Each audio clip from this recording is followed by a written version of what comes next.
BSc part second के लिए हम आज कल हमने जो है ऊष्मा इंजन के बारे में पढ़ा था कि ऊष्मा इंजन एक प्रकार का तापीय इंजन होता है और उसके अंतर्गत हमने दक्षता सूत्र तक हमने कंप्लीट कर लिया था कि दक्षता eta is equal to 1 - Q2/Q1 into 100%। तो ये हमने यहाँ दक्षता तक इसको कंप्लीट किया था। और दक्षता के लिए हम बात कर रहे थे कि दक्षता क्या होती है। तो ली गई ऊष्मा के सापेक्ष कार्य करने की क्षमता को बताने वाला गुणांक दक्षता कहलाता है और इसको हमने ईटा के द्वारा रिप्रेजेंट किया था।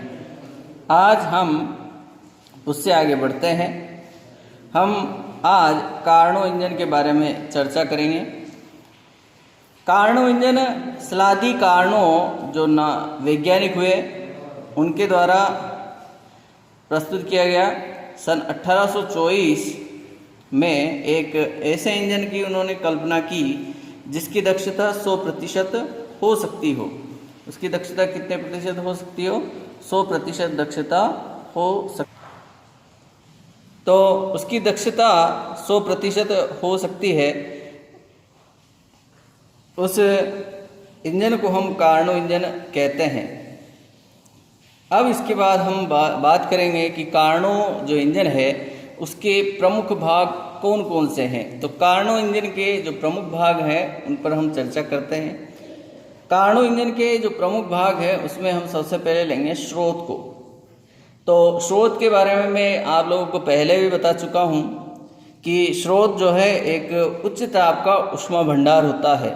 एक प्रकार का उच्च ताप का ऊष्मा भंडार होता है जिसकी ऊष्माधारिता अनंत होती है और इसके ताप को हम T1 केल्विन के रूप में। तो जो स्रोत है, स्रोत के जो ताप है, स्रोत के ताप को हम T1 केल्विन के रूप में लेंगे। दूसरा जो इसका भाग है वो है कार्यकारी पदार्थ। जो पदार्थ हम काम में लेने वाले हैं उसे कहते हैं हम कार्यकारी पदार्थ। तो दूसरा जो भाग रहेगा वो रहेगा कार्यकारी पदार्थ का। तो ऐसा पदार्थ जो ऊष्मा को कार्य के रूप में बदल लेता है, यानी कि ऊष्मा ग्रहण करके उस ऊष्मा को कार्य में परिणित कर दे, कार्यकारी पदार्थ कहलाता है। यह जो कार्यकारी पदार्थ है वो एक सिलेंडर में भरा जाता है जिसकी जो दीवारें हैं वो कुचालक प्रकार की होती है और तल सुचालक प्रकार का होता है। यानी कि जो दीवारें हैं वो तो कुचालक होंगी, यानी कि वो ऊष्मा का आदान प्रदान नहीं करेगी, लेकिन जो तल है वो सुचालक होता है, वो ऊष्मा का आदान प्रदान कर सकता है। इसके ऊपर एक पिस्टन लगा हुआ होता है, वह पिस्टन भी कुचालक होता है। कार्यकारी पदार्थ के रूप में वायु का उपयोग यहाँ हम करते हैं। जो कार्यकारी पदार्थ लेंगे उसमें वायु का उपयोग यहाँ किया जाता है। तीसरा जो भाग है वो है इसका सिंक। सिंक एक कम ताप का ऊष्मा भंडार होता है और इसकी ऊष्मा धारण करने की जो क्षमता है वो अनंत होती है। यानी कि हम ऐसा निकाय जिसको हम कितनी भी ऊष्मा दें वो ऊष्मा को ग्रहण करता जाएगा, यानी कि उसकी जो ऊष्माधारिता है वो अनंत होती है। और इसके ताप को हम लेंगे T2 केल्विन के द्वारा। जो इसका चौथा भाग है वो है स्टैंड। और स्टैंड एक प्रकार का कुचालक पदार्थ का बना हुआ होता है। इसका उपयोग रुद्धोष्म प्रक्रम को संपन्न करने में किया जाता है। जो स्टैंड है, स्टैंड का उपयोग हम रुद्धोष्म प्रक्रम को संपन्न करने के लिए लेते हैं। तो यहाँ जो कुचालक स्टैंड है और स्रोत है और सिंक है और कार्यकारी पदार्थ, इन सब के चारों के डायग्राम बनाए गए हैं। तो सबसे पहले हम देखते हैं कार्यकारी पदार्थ का जो डायग्राम है। कार्यकारी पदार्थ में ये एक सिलेंडर है और जैसा कि हमने लिखा है सिलेंडर की जो दीवारें हैं वो कुचालक प्रकार की होंगी, और जो स्टैंड है, जो पिस्टन है, वो पिस्टन किस प्रकार का होगा? कुचालक स्टैंड होगा, पिस्टन होगा। इसके अलावा जो इसका जो तल है वो तल सुचालक प्रकार का होता है, और कार्यकारी पदार्थ के रूप में इसके अंदर गैस भरी हुई होती है। इसके अलावा स्रोत जिसको हम T1 केल्विन ताप के द्वारा लेंगे, और इसकी भी दीवारें जो है कुचालक होती है और तल सुचालक प्रकृति का होता है। फिर लेते हैं हम स्टैंड चूंकि एक रुद्धोष्म प्रक्रम को संपन्न करने में काम में लिया जाएगा, और स्टैंड पूरा का पूरा जो है कुचालक प्रकृति का होता है। फिर लेते हैं हम सिंक जिससे जो है इंजन बची हुई ऊष्मा को यहाँ प्रदान करेगा, और सिंक का कार्य होगा ऊष्मा को ग्रहण करना, और इसका जो ताप है T2 केल्विन होगा। इसकी दीवारें कुचालक पदार्थ की बनी होती है, और जो तल है वो सुचालक प्रकृति का होता है। इसके बाद हम चर्चा करते हैं कार्नो चक्र पर। जो कार्नो साइकिल है वो किस प्रकार से संपन्न होती है उस पर चर्चा करते हैं। कार्नो इंजन में कार्यकारी पदार्थ विभिन्न प्रक्रमों से विभिन्न अवस्थाओं में होता हुआ पुनः प्रारंभिक अवस्था में लौट आता है। तो जो कार्नो साइकिल है विभिन्न प्रक्रमों से को संपन्न करता हुआ विभिन्न अवस्थाओं में होता हुआ वापस से अपनी जो पूर्वावस्था है उसमें लौट आता है। तो ऐसे चक्र को हम कार्नो चक्र कहते हैं। इस संपूर्ण बंद चक्र को ही हम क्या कहते हैं? कार्नो साइकिल या कार्नो चक्र कहते हैं।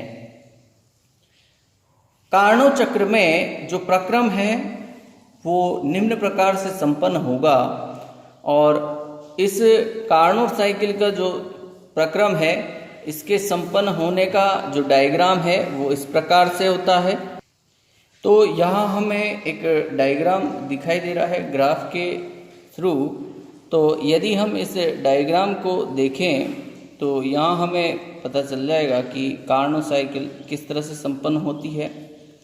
तो यहाँ ये वक्र इस तरह से A, B से लेकर के C से लेकर के D और D से A वापस प्रारंभिक अवस्था में प्राप्त होता है।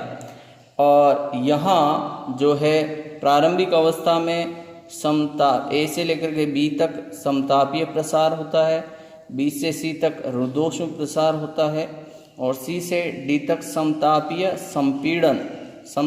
संपीड़न होता है, और D से A तक रुद्धोष्म संपीड़न होता है। अब यहाँ हम सबसे फर्स्ट जो पढ़ेंगे समतापीय प्रसार, A से B तक का जो प्रक्रम है उसको पढ़ेंगे समतापीय प्रसार।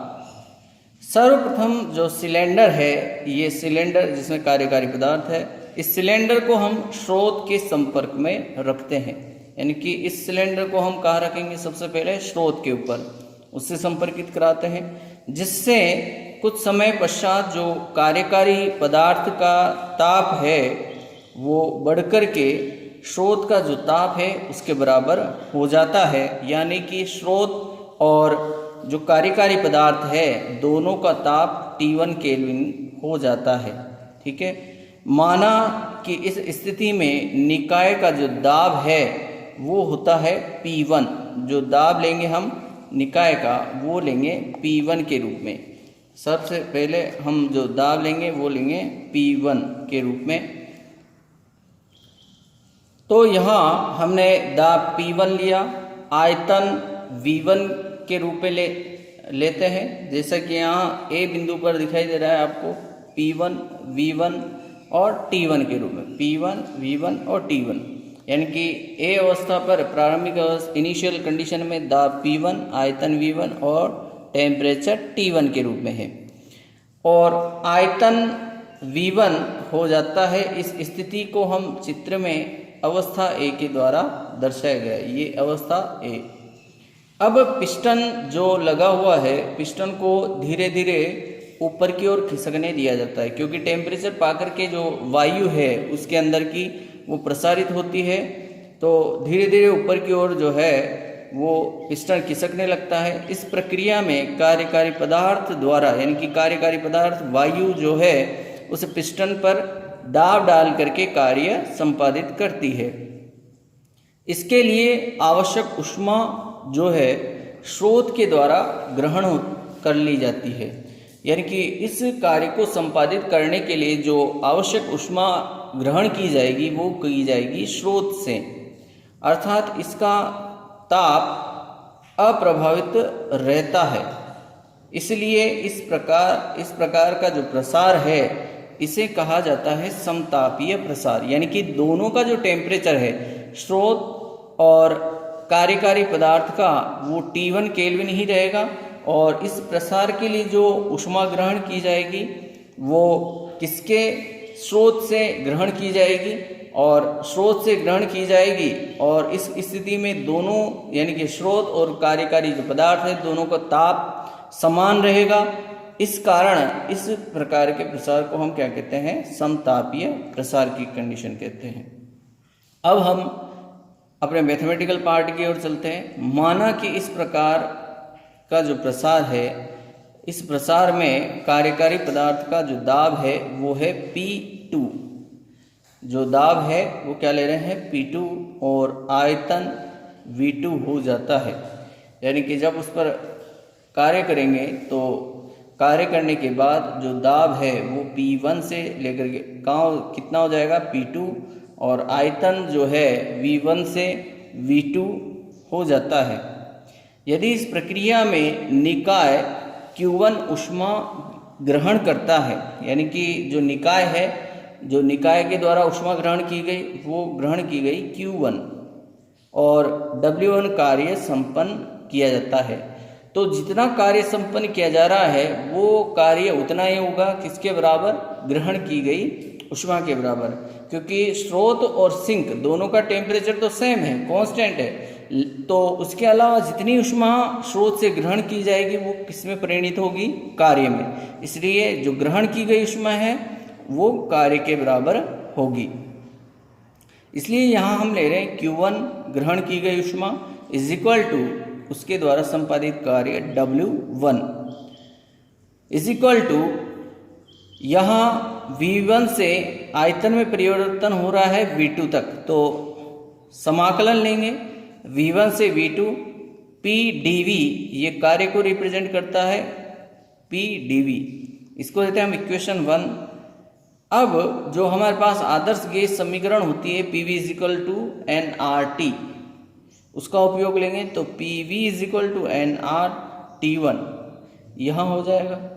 तो यहाँ से यदि हम प्रेशर की वैल्यू फाइंड आउट करें तो nRT1 डिवाइड बाई V, यह आपके इक्वेशन नंबर 2। तो इक्वेशन नंबर 2 से वैल्यू रखेंगे हम P की इक्वेशन नंबर 1 में, यहाँ पर PP। तो इक्वेशन 2 से वैल्यू रख दीजिए P की इक्वेशन नंबर 1 में। तो यहाँ Q1 is equal to W1 V1 से V2 समाकलन nRT1 divide by V dV।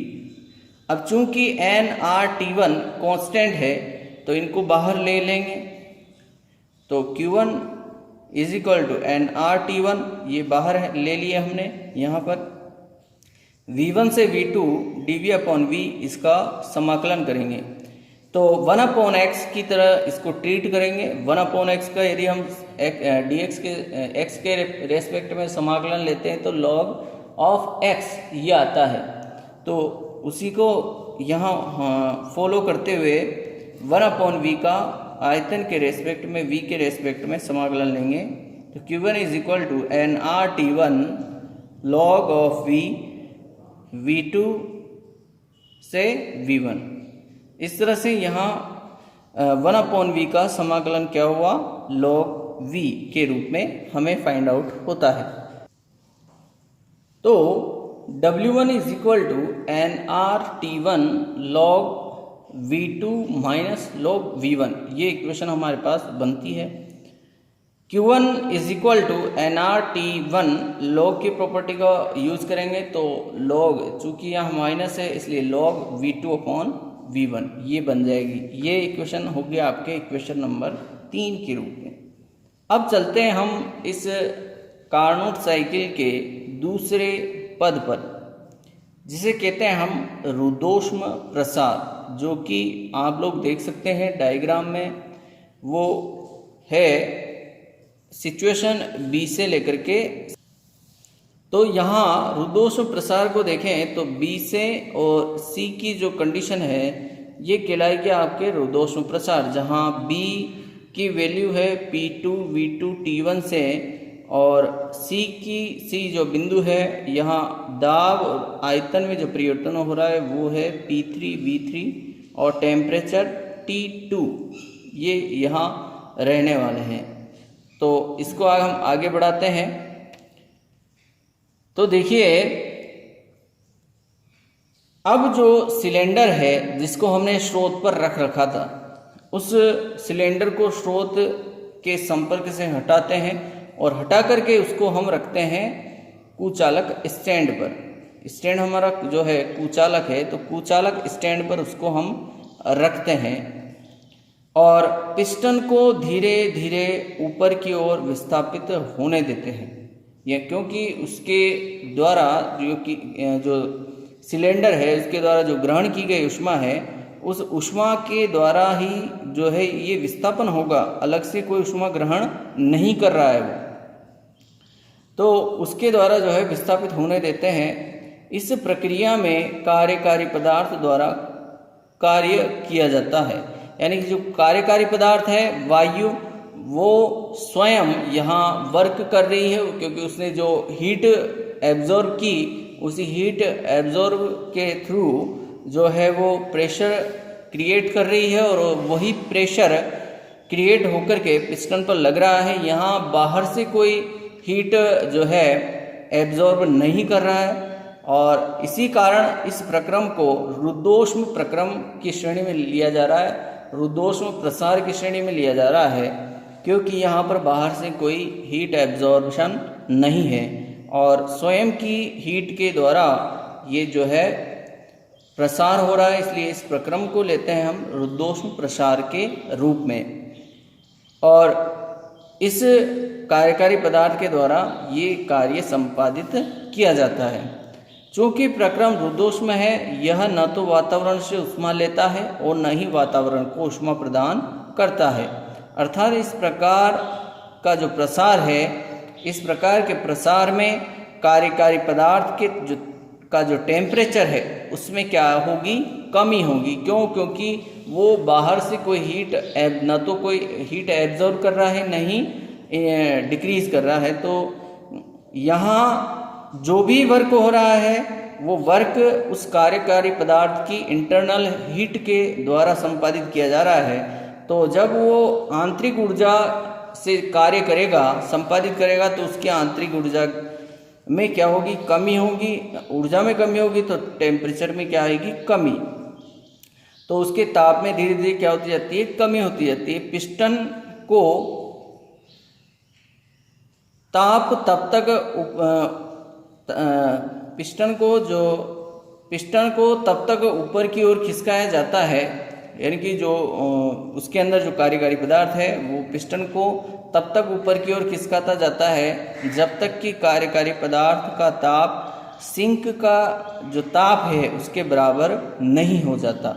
यानी कि वो तब तक उसको ऊपर की ओर प्रेशर क्रिएट करके उसको खिसकाता रहेगा जब तक कि उसका जो ताप है वो T2 केल्विन नहीं हो जाता, यानी कि सिंक के टेम्परेचर के बराबर नहीं आ जाता है।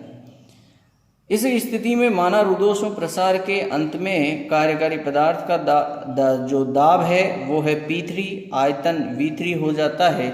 यदि इस प्रक्रिया में कार्यकारी पदार्थ द्वारा W2 कार्य किया जाता है, तब W2 वर्क जो कार्य है V2 से V3 और PdV के रूप में, ये PdV यहाँ कार्य है, ये B कंडीशन पे V2 था और आयतन परिवर्तित होकर के कितना हो गया, C कंडीशन पे V3।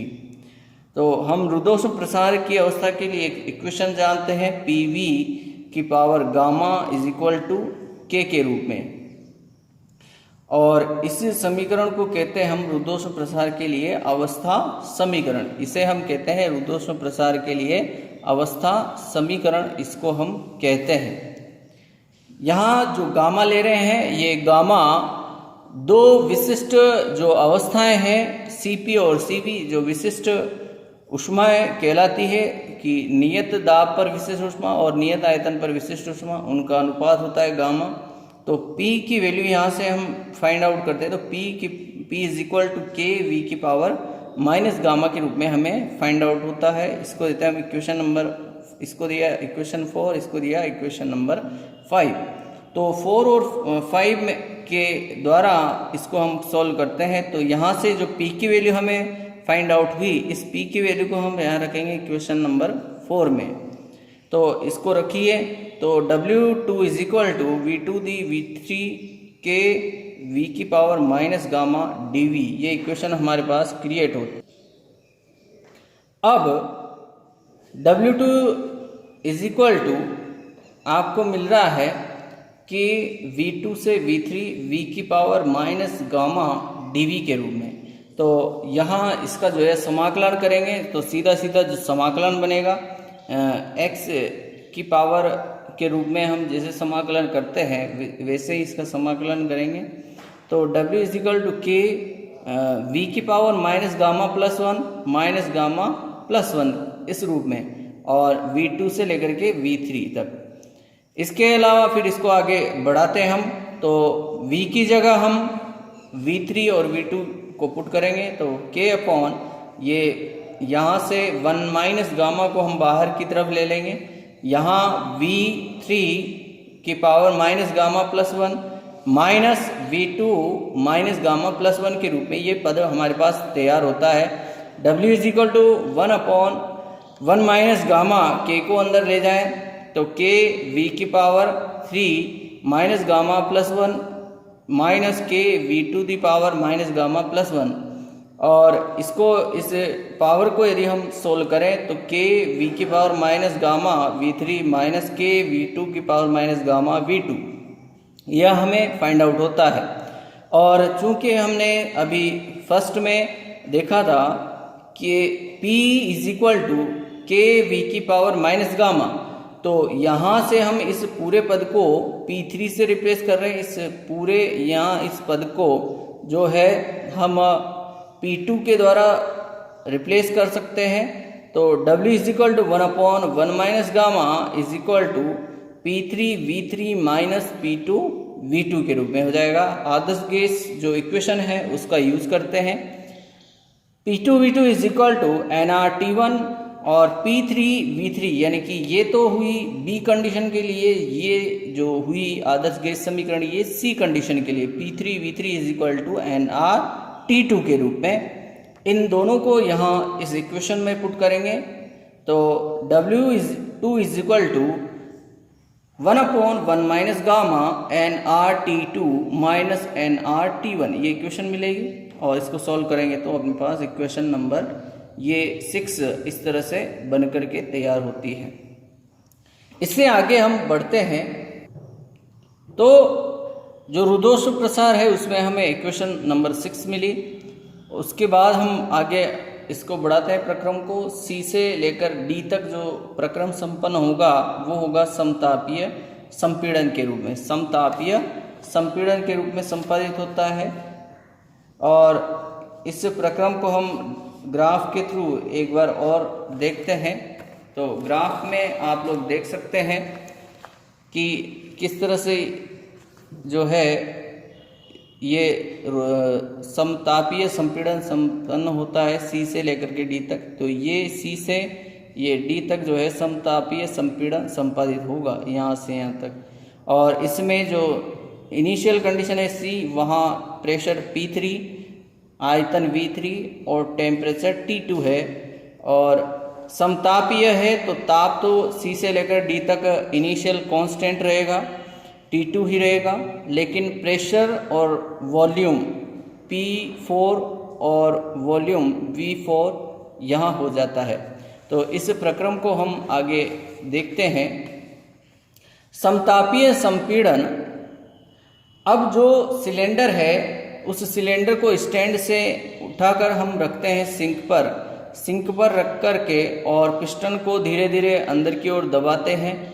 इस प्रक्रिया में जो कार्यकारी पदार्थ पर कार्य किया जाता है जिससे उसकी ऊर्जा में वृद्धि होती है। यह ऊर्जा सिंक द्वारा ग्रहण कर ली जाती है। चूँकि मैंने पहले भी बताया था कि सिंक कितनी भी ऊर्जा दो वो ग्रहण कर सकता है, जिससे कार्यकारी पदार्थ के ताप में कोई वृद्धि नहीं होती है और उसका ताप T2 केल्विन ही बना रहता है। इस प्रकार ये संपीड़न समतापीय संपीड़न कहलाता है। माना इस संपीड़न के अंत में कार्यकारी पदार्थ का जो दाब है P4 हो जाता है और आयतन V4 हो जाता है। यदि प्रक्रम में कार्यकारी पदार्थ पर W3 कार्य किया जाता है, W2 तो हमने दूसरे रुद्धोष्म प्रसार तक कर लिया था। इस प्रक्रम में जो संपन्न कार्य है उसको हम W3 से ले रहे हैं और सिंक को Q2 ऊष्मा निष्कासित की जाती है। सिंक को कितनी ऊष्मा निष्कासित की जाएगी? Q2 ऊष्मा निष्कासित की जाती है। तब Q2 is equal to W3 V3 से V4 PdV। आदर्श गैस समीकरण का यहाँ उपयोग करेंगे PV is equal to nRT2 के रूप में। तो P is equal to nRT2 upon V। यहाँ से P की वैल्यू जो हमें फाइंड आउट होती है उसे इक्वेशन नंबर 7 में यहाँ P की वैल्यू पर रखेंगे। तो P की वैल्यू यहाँ से यहाँ रख दीजिए तो आपको जो इक्वेशन मिलेगी वो इस तरह से मिल जाएगी। V3 से V4 समाकलन nRT2 अपॉन V dV। तो nRT2 कांस्टेंट है, इनको बाहर ले लिया और dV अपॉन V, तो इसका जो समाकलन बनेगा log of V, V4 minus log of V3।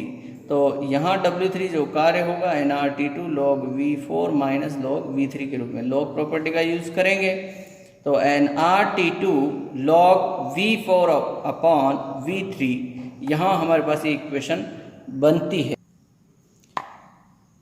W3 is equal to, जब हम उसको चेंज करेंगे तो minus nRT2 upon log of V3 upon V4, ये इक्वेशन बन जाएगी अपने पास। क्योंकि V4 अपॉन V3 था तो V4 अपॉन V3 को हम जो है V3 अपॉन V4 में चेंज कर रहे हैं तो माइनस आ जाएगा। तो माइनस का nRT2 log of V3 upon V4 के रूप में यहाँ ये इक्वेशन अपने पास 8 फाइंड आउट होती है। इसके बाद हम पढ़ते हैं रुद्धोष्म संपीड़न को। अब रुद्धोष्म संपीड़न में जो सिलेंडर है सिलेंडर को सिंक से उठाकर स्रोत पर रखते हैं और पिस्टन को धीरे धीरे अंदर की ओर दबाते हैं। इस प्रक्रिया में कार्यकारी पदार्थ द्वारा कार्य किया जाता है। यहाँ जो कार्यकारी पदार्थ है वो स्वयं कार्य कर रहा है। चूँकि परिस्थितियाँ रुद्धोष्म हैं अतः और रुद्धोष्म परिस्थितियों में न तो ऊष्मा का बाहर जा सकती है न ही अंदर ग्रहण की जाती है। अतः कार्यकारी पदार्थ के जो टेम्परेचर है उसमें क्या होगी? वृद्धि हो जाती है। पिस्टन को अंदर की ओर तब तक दबाते हैं जब तक कि इसका जो दाब है वो इनिशियल दाब P1, इनिशियल वॉल्यूम V1 और ताप T1 नहीं हो जाता है, तब तक उसको हम प्रेस करते रहते हैं। अर्थात कार्यकारी पदार्थ प्रारंभिक अवस्था में नहीं आता है तब तक उस पर वर्क किया जाता है और जैसे ही वो प्रारंभिक स्थिति में आ जाएगा तो हम उस पर वर्क नहीं करेंगे। यदि इस रुद्धोष्म संपीड़न में कार्यकारी पदार्थ पर W4 कार्य संपादित किया जाता है तो W4 जो कार्य होगा वो होगा V4 से V1। जैसा कि आप लोग डायग्राम के माध्यम से देख सकते हैं, ये VD से A की ओर जाते हैं तो यहाँ जो है रुद्धोष्म संपीड़न संपादित होता है और टेम्परेचर T2 से T1 में चेंज हो जाता है और जो दाब और वॉल्यूम है वो P4 V4 से इनिशियल कंडीशन पर जो प्रेशर और वॉल्यूम थे वो P1 V1 हो जाता है। PV gamma is equal to K रुद्धोष्म कंडीशन का यहाँ यूज करेंगे हम। तो P V gamma is equal to K, तो P is equal to K upon V की पावर गामा, और इसको यदि हम ऊपर की तरफ ले जाएं तो v की पावर माइनस गामा के रूप में हमें इक्वेशन नंबर 10 फाइंड आउट होती है। तो 10 से p की जो वैल्यू है इक्वेशन नंबर 9 में रख करके इसको सॉल्व आउट करते हैं इस तरह से। तो ये हमने पहले भी किया है। तो यहाँ k v की पावर माइनस गामा और माइनस गामा का x की पावर n के रूप में हम समाकलन करते हैं। तो v की power minus gamma plus 1 upon minus gamma plus 1 v4 से v1, और k के साथ इसको इस पद को बाहर ले लेंगे कांस्टेंट के अंदर, तो w4 k upon 1 minus gamma v1 minus gamma plus 1 minus v4 minus gamma plus 1 के रूप में ये इक्वेशन हमारे पास आती है।